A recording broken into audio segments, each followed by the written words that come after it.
उत्तर प्रदेश में योगी आदित्यनाथ जी की सरकार उस कहावत को चरितार्थ करने में लगी हुई है कि जबरा मारे रोए न दे। मारेंगे भी, कष्ट में भी रखेंगे, तकलीफ में भी रखेंगे, लेकिन अगर रोओगे तो फिर आपको मारेंगे। इस सिद्धांत पे पूरी सरकार चल रही है। आम आदमी पार्टी ने जब उत्तर प्रदेश में स्कूल बंद किया जा रहा था मर्जर के नाम पे, उस वक्त इनका विरोध किया था तो इन्होंने विधानसभा में खड़े होकर कहा था कोई स्कूल मर्ज नहीं होगा, कोई स्कूल बंद नहीं होगा। आप लोगों ने सुना होगा। फिर हम दोबारा अभियान शुरू कर दिए 15 अगस्त से स्कूल ठीक करो अभियान। जब से हमने स्कूल ठीक करो अभियान शुरू किया है, हर डीएम खड़ा हो जाता है, अरे साहब ये तो जो स्कूल दिखा रहे हैं तो मर्ज हो चुका है। अरे भाई, जब योगी आदित्यनाथ ने विधानसभा में कह दिया, योगी आदित्यनाथ जी के शिक्षा मंत्री ने कह दिया विधानसभा के अंदर कि कोई स्कूल उत्तर प्रदेश में नहीं बंद होगा, तो फिर आप मर्जर कैसे कर रहे हैं? इसका मतलब आपने विधानसभा में उत्तर प्रदेश के सबसे बड़े सदन में आपने झूठ बोला, क्योंकि वहां तो कहा आपने कोई स्कूल बंद नहीं होगा। फिर आपने अब आप नया नाटक शुरू कर दिए हैं, कह रहे हैं नहीं हमने तो ये स्कूल मर्ज कर दिया था। मर्ज कर दिया था तो नया पता क्या है उसको बताने के लिए तैयार नहीं। भाई, जिस स्कूल को उठा के कहीं मर्ज किया तो यूडाइस पे उसको ऑपरेशनल उसी जगह पे क्यों दिखा रहे हो? दिखा दो कि ये स्कूल मर्ज हो चुका है दूसरी जगह, क्योंकि जब आप मर्ज दिखाएंगे तो सारी विपक्ष की पार्टियां पूछेंगी कि भैया विधानसभा में मुख्यमंत्री जी आपने तो कहा था कोई स्कूल मर्ज नहीं होगा, कोई स्कूल बंद नहीं होगा। अब आप ये मर्जर कैसे दिखा रहे हैं? तो यूडाइस पे आप स्कूलों को चला रहे हैं। और वैसे भी जो स्कूल आपने मर्ज नहीं किया, बंद नहीं किया, उन स्कूलों को भी आपने बदहाल रखा हुआ है।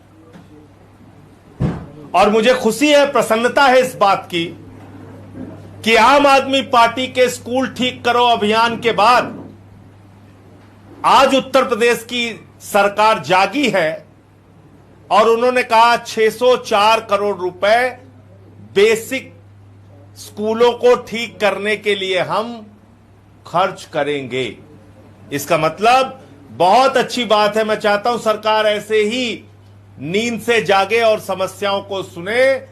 604 करोड़ रुपए आप कह रहे हैं कि हम स्कूलों की हालत को ठीक करने के लिए खर्च करेंगे, और उसकी पहली किस्त भी शायद 300 करोड़ के आसपास रिलीज हुई है, ऐसी खबर मैं सुन रहा था।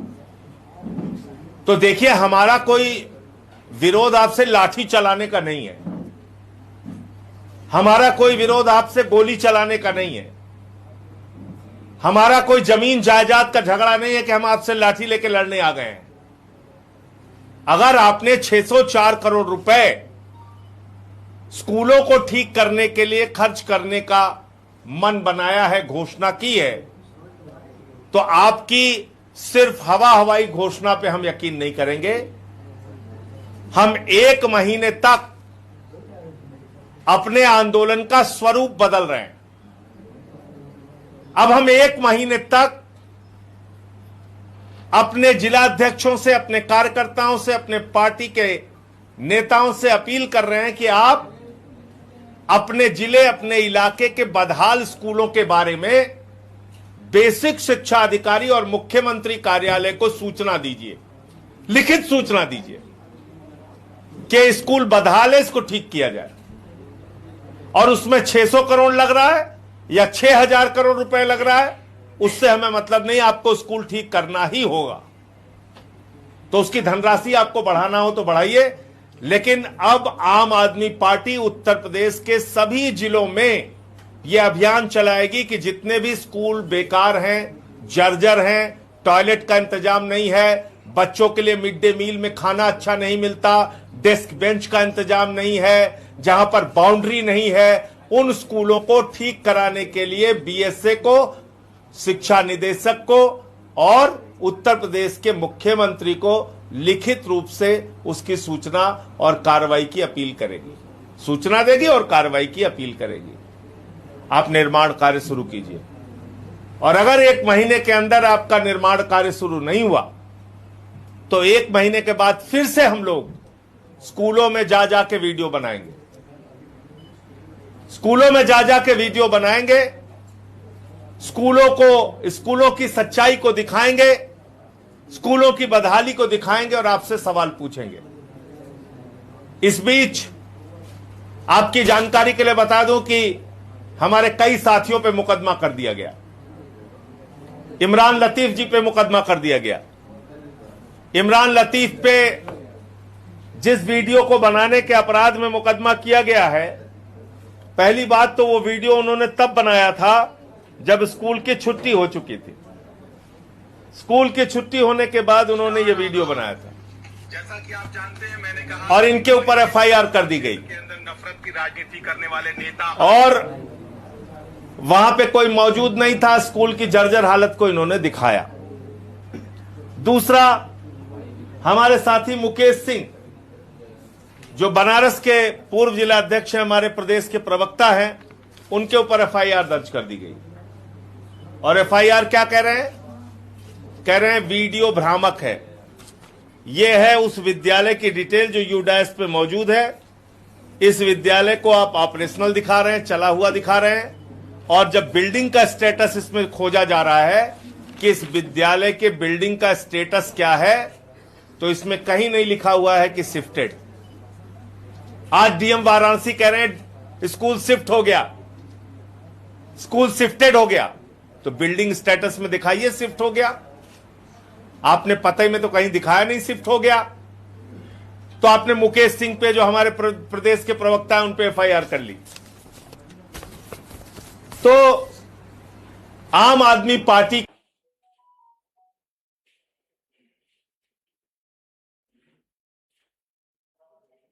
आप लगातार एफआईआर लिख रहे हैं, लेकिन वो चोर जो बच्चों का खाना खा रहे हैं, खाना चोरी कर ले रहे हैं, उनकी सब्जी रोटी दाल चावल चुरा रहे हैं, उन पे आपके अंदर एफआईआर लिखने की हिम्मत नहीं होगी जी। अपने दोषी अधिकारियों पे कार्रवाई करने की हिम्मत आपके ऊपर नहीं है। हमारे ऊपर तो आप एफआईआर लिख ले रहे हैं। जिन लोगों ने बिल्डिंग की हालत को जर्जर किया, छत नहीं है, बाउंड्री नहीं है, टॉयलेट का इंतजाम बच्चियों के लिए नहीं है, स्कूल में बिजली का कनेक्शन नहीं है, पंखे का इंतजाम नहीं है, बैठने का इंतजाम नहीं है, कीचड़ है, रास्ते ठीक नहीं है, जानवरों की तरह खाना मिलता है, उनके ऊपर एफआईआर करने की हिम्मत आपकी नहीं है। हमारे कार्यकर्ताओं पे आप एफआईआर करेंगे। तो इसलिए, क्योंकि इसमें केंद्र सरकार के द्वारा सरकार को फंड दिया जाता है, राज्य सरकारों को, और हजारों करोड़ रुपए समग्र शिक्षा अभियान के नाम पर केंद्र की मोदी सरकार ने राज्य सरकारों को दिया है। और आपको जान के हैरान रुपए में से राज्य सरकारों ने मात्र 32,000 करोड़ रुपए इस्तेमाल किया, 30,000 करोड़ रुपए इस्तेमाल ही नहीं किया। 30,000 करोड़ रुपए वापस चला गया। अरे भैया, अनपढ़ रहेंगे, विद्यालय टूटा रहेगा, बच्चे सड़ा खाना खाएंगे, तभी तो प्राइवेट वालों में जाएंगे, तभी तो आरएसएस के विद्यालयों में जाके पढ़ेंगे ना, तभी तो वहां एडमिशन बढ़ेगा, पैसे की कमाई बढ़ेगी। तो इसलिए 30,000 करोड़ रुपए वापस कर दिया गया। तो मैं, क्योंकि केंद्र सरकार का बजट आता है, इसलिए पार्लियामेंट को इसमें हस्तक्षेप करने का पूरा अधिकार है। देश की संसद की संसदीय समितियों को हस्तक्षेप करने का पूरा अधिकार है। तो मैंने इस संबंध में संसद की याचिका समिति को पूरे उत्तर प्रदेश में स्कूलों की बदहाली के संबंध में, बच्चों को जो खाना सड़ा हुआ दिया जाता है उसके संबंध में, हरदोई के डीएम और कई जिलों के बीएसए और डीएम जिन्होंने अपने पद का दुरुपयोग करते हुए सच्चाई दिखाने वालों पर एफआईआर दर्ज की, उनके संबंध में एक विस्तृत शिकायत की है और साथ ही साथ उत्तर प्रदेश के स्कूलों की हालत क्या है ये हमने इसमें एक एक करके लिखा है, एक एक करके लिखा है और मांग की है याचिका समिति से कि इस पूरे मामले की जांच कराई जाए संसद की जो कमेटी है उसके द्वारा और यहां के अधिकारियों को बुला के कि केंद्र सरकार के पैसे का इस्तेमाल कहां कितना किया, कितनी गड़बड़ी की, कितना घोटाला किया और जो घोटाला किया हो तो उस पे कार्रवाई के लिए काम ये याचिका समिति करे। इसके अलावा समग्र शिक्षा अभियान में ये बताया गया है कि हम जिस महान उत्तर प्रदेश में रहते हैं, हम जिस महान उत्तर प्रदेश के नागरिक हैं, जहां पर हमारे प्रधानमंत्री हमारे नौजवानों को गोबर से रोजगार देने के लिए एक महत्वाकांक्षी योजना लाने की बात करते हैं, जिस प्रदेश में गांव-गांव में कब्रिस्तान के बदले शमशान बनाने के लिए हमारे प्रधानमंत्री का ड्रीम प्रोजेक्ट है कि लोग यूपी वाले मरते रहें और इनके लिए हम गांव-गांव में शमशान बनाते रहें, पढ़ाई लिखाई रोजगार जाए चूल्हे भार में। उस प्रदेश में जहां पर खाने के लिए बच्चों को मिड डे मील में नमक रोटी मिल रही है, हमारे ऊपर तो बहुत गुस्सा कर रहे हैं योगी जी, आपकी सरकार पे कौन गुस्सा करेगा जरा बताइए। ये 9,000 करोड़ रुपए समग्र शिक्षा अभियान में आपकी सरकार ने बिना इस्तेमाल किए वापस कर दिया। 9,000 करोड़ रुपए। आज हमारे अभियान के बाद आपको 604 करोड़ रुपए रिलीज करना पड़ रहा है। आप अगर ये 9,000 करोड़ रुपए उत्तर प्रदेश के बच्चों के शिक्षा को बेहतर करने के लिए खाली इस्तेमाल कर दिए होते तो आज हमें टूटी हुई बाउंड्रियां दिखाने की जरूरत नहीं पड़ती, ये सड़े हुए खाने दिखाने की जरूरत नहीं पड़ती, ये कीचड़ की सड़कें दिखाने की और बदहाल टॉयलेट दिखाने की जरूरत नहीं पड़ती। तो गुनाह करें आप, गलती करें आप, गलती करें आपके अधिकारी, चोरी बेईमानी करें आपके अधिकारी और उसकी सजा भुगते हमारे बच्चे, और उसके साथ साथ आपकी तानाशाही का आलम यह है कि आप एफआईआर भी करेंगे। तो ये पूरा विषय आपके सामने मुझे रखना था। नंबर 1, संसद की याचिका समिति के सामने मैंने पूरे उत्तर प्रदेश के स्कूलों की बदहाली के संबंध में शिकायत की है और कार्रवाई की मांग की है। नंबर 2, जो एफआईआर हमारे साथियों पर हुई है उनकी कानूनी भी लड़ाई लड़ेंगे और उन जनपदों में जो भ्रष्टाचार हुआ है उस पर एफआईआर दर्ज कराने के लिए मैं अपनी ओर से प्रार्थना पत्र दूंगा कि एफआईआर उन चोरों, बेईमानों, भ्रष्टाचारियों पे किया जाए जिन्होंने स्कूल की ये हालत बनाई है। नंबर 3, आपको मैंने बताया कि किस तरह से अंडर यूटिलाइज्ड है फंड, जो फंड केंद्र सरकार के द्वारा भी मिला उसको इस्तेमाल नहीं किया गया स्कूलों के विकास के लिए। नंबर 4, अब हमारा अभियान 1 महीने तक उसका स्वरूप बदल के हम स्कूलों की शिकायत डीएसए, शिक्षा निदेशक और मुख्यमंत्री कार्यालय से करेंगे और 1 माह का समय दे रहे हैं कि टेंडर करके उन स्कूलों को, जो भी आपका प्रोसेस होता है, उन स्कूलों की दशा ठीक करने का काम कीजिए। वहाँ के मिड डे मील की व्यवस्था से लेके जो भी वहाँ इंफ्रास्ट्रक्चर में गड़बड़ी है उसको सही करने का काम कीजिए। मुझे इतनी बात कहनी थी। आपका प्रश्न कोई हो तो पूछ सकते। संजय जी, जौनपुर में चीनी की महंगाई को लेकर एक लेखपाल ने पोस्ट डाली, उसके बाद उस पर भी कार्रवाई होगी। जी हाँ, मुझे पता चला अशोक यादव नाम के व्यक्ति ने, लेखपाल हैं, उन्होंने चीनी की महंगाई को लेकर वीडियो डाला, उनको सस्पेंड कर दिया गया। आम आदमी पार्टी अशोक यादव जी के साथ खड़ी है। और दूसरी बात मैं ये कहना चाहता हूं, सरकार की चमचागिरी में अधिकारियों को इस प्रकार से अपने नैतिकता के मूल्यों को गिराना नहीं चाहिए। ये तो सरकारें आती जाती रहती हैं और सरकारों को हम चुनते हैं, हम ही बनाते हैं, हम ही बिगाड़ते हैं, यानी कि इस देश की जनता। तो अगर एक लेखपाल ने महंगाई से पीड़ित होकर जन भावनाओं को वीडियो बनाकर सामने लाने का प्रयास किया, तो ऐसी क्या आपको दिक्कत है भाई कि आपने उसको सस्पेंड कर दिया? ये तो चमचागिरी की पराकाष्ठा है। लेकिन मैं यही कहूंगा। 1 लाख नौकरियां देने की बात कह रहे हैं मुख्यमंत्री। भैया कई करोड़ से 1 लाख कब पहुंच गए? नहीं, वो जो नौकरियां मिलेंगी वो गोबर से मिलेंगी कि कंडी से मिलेंगी, कैसे मिलेंगी, कि गौमूत्र से मिलेंगी? उसका कुछ हमें बताया जाए ना, क्योंकि मोदी जी तो कह के गए थे गोबर से रोजगार मिलेगा यूपी वालों, तुमको गोबर से रोजगार मिलेगा, अडानी को माला माल मिलेगा। तो मोदी जी बता के गए थे। फिर उन्होंने एक बात ये भी बोला था कि हमको गांव गांव में पूरा दिन रात मेहनत करके शमशान बनाना है कि यूपी वाले जल्दी जल्दी मरें और जाए शमशान में फूका जाए।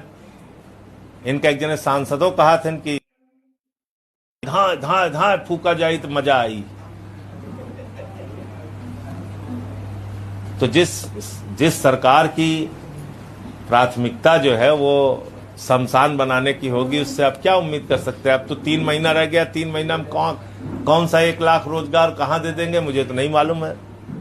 टीचर्स की भर्ती इन्होंने निकाला नहीं, 2 लाख से ज्यादा पद खाली थे और उसको भरने की बात इन्होंने कही थी, क्या हो गया उसका? तो इन बातों का कोई मतलब नहीं है। लेकिन आरक्षण को लेकर आपकी क्या राय है संजय जी? आरक्षण को लेकर पहले दिन से बिल्कुल स्पष्ट राय है, न इधर न उधर। भारतीय जनता पार्टी देश के संविधान और आरक्षण के लिए सबसे बड़ा खतरा है, नंबर 1। और नंबर 2, ये जो आंदोलन चलाया जा रहा है आरक्षण के विरोध में, ये उन नौजवानों और उन लोगों का आंदोलन नहीं है जो जंतर मंतर पे हैं। ये आंदोलन भारतीय जनता पार्टी के द्वारा चलाया जा रहा है। इस पूरे आंदोलन के पीछे भारतीय जनता पार्टी के लोगों की साजिश है। वो चाहते हैं पिछड़े, दलित और सवर्ण आपस में लड़ते रहे और वो वोट का उल्लू सीधा करते रहे। आरक्षण संविधान के द्वारा दिया गया अधिकार है और इसको छीनने का हक किसी को नहीं है। ठीक है।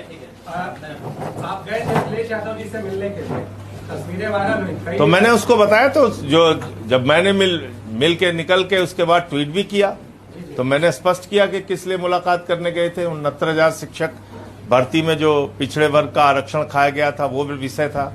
और अभी जो आरक्षण के खिलाफ एक आंदोलन चलाया जा रहा है भारतीय जनता पार्टी के द्वारा प्रायोजित करके, उसके संबंध में चर्चा हुई। तो मैंने ट्वीट करके उसकी सारी जानकारी दे दी थी मीटिंग के बारे में।